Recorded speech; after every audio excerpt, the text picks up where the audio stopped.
Yo, what up, folks? OBJ the Don coming at you with a quick vlog video. This is the way I gotta do my video right now, and I'm having some problems with YouTube actually publishing my shit. So this is the way I'm gonna have to communicate things around this bitch. I just wanted to get some things off my chest about Quantum Break. Y'all know Quantum Break is a game that Xbox game in particular that I had been anticipating for quite some time. Ain't no fanboy shit going on. I legitimately had a lot of anticipation for Quantum Break. It was basically my most anticipated game of the year, being that it was a new IP, and that's what I want. You know, this coming E3, and that's what I've been wanting. You know, I love the established franchises, you know, Uncharted, God of War, you know what I mean? I love all the established franchises and stuff, but I really do want some new IPs, you know, but I will take The Last of Us Part 2. I will take that motherfucker any day of the week, because that is the greatest game ever made. In my opinion.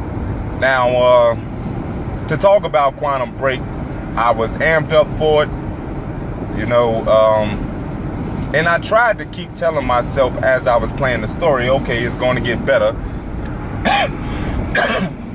Excuse me, folks, it's going to get better. It's going to get better. I was trying to tell myself that.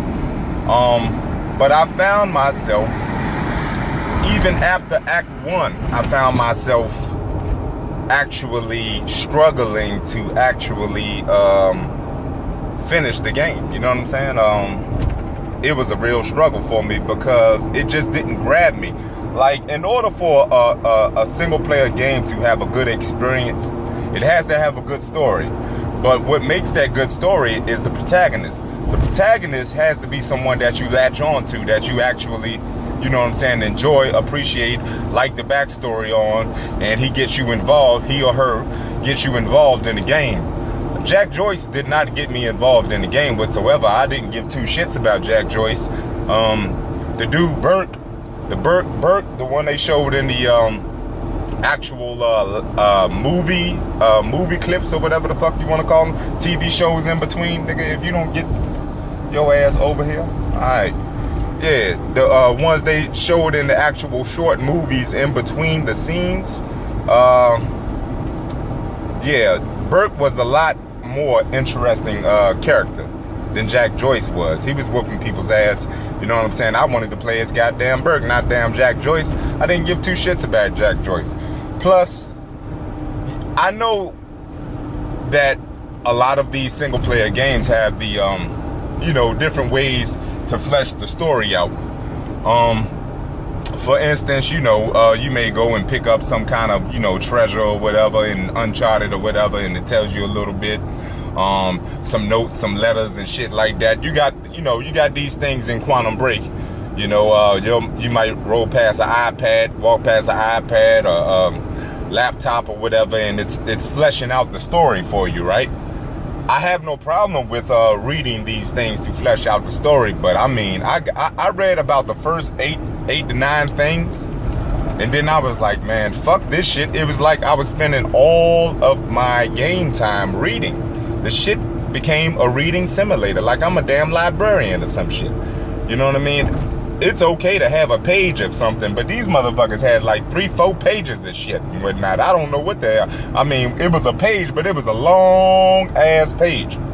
A lot of shit. Nobody got time to be damn reading shit all damn day. It seemed like it was more of a story, meant to be a story-driven game, but a story-driven game that you have to seek out yourself to actually read these things to flesh out.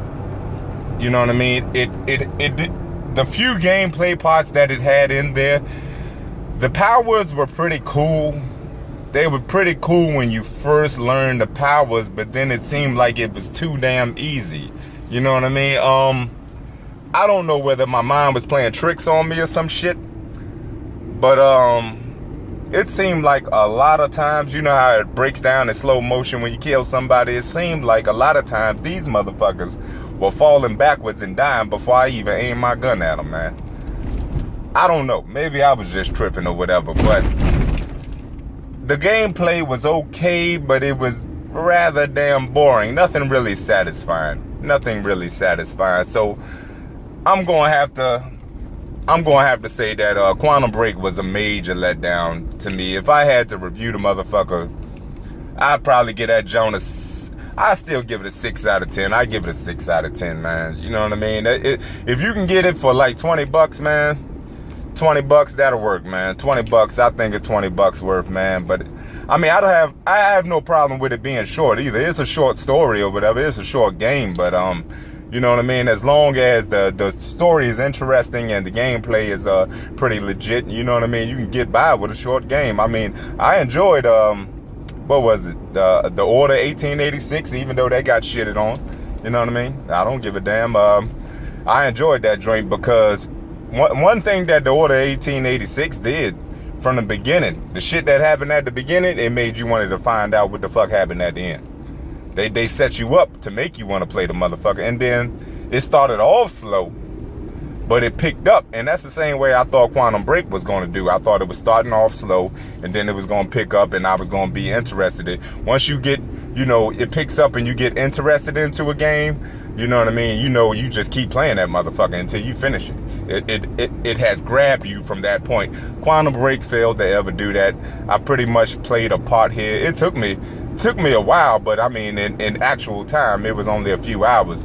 But I mean, I felt like from Act 1, after I finished playing Act 1, I forced myself from therefore on to finish playing the game. You know what I mean? I forced myself. I played a little bit here, a little bit there.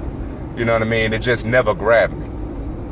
But, you know, pretty much, I'm gonna have to say it's overall garbage. But the one thing I don't want to discourage these developers from making, you know what I mean, new experience, from making new IPs.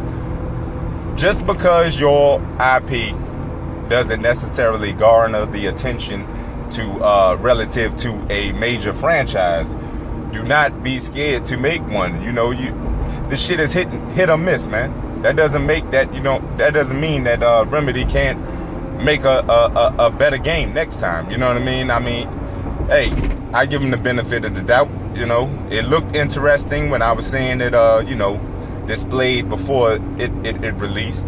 It had me excited, but it was a major letdown. But I hope this doesn't discourage developers from creating new IPs, because we need that. You know what I mean? Even though we love the older franchises, and yes, I just finished playing Uncharted 4 today.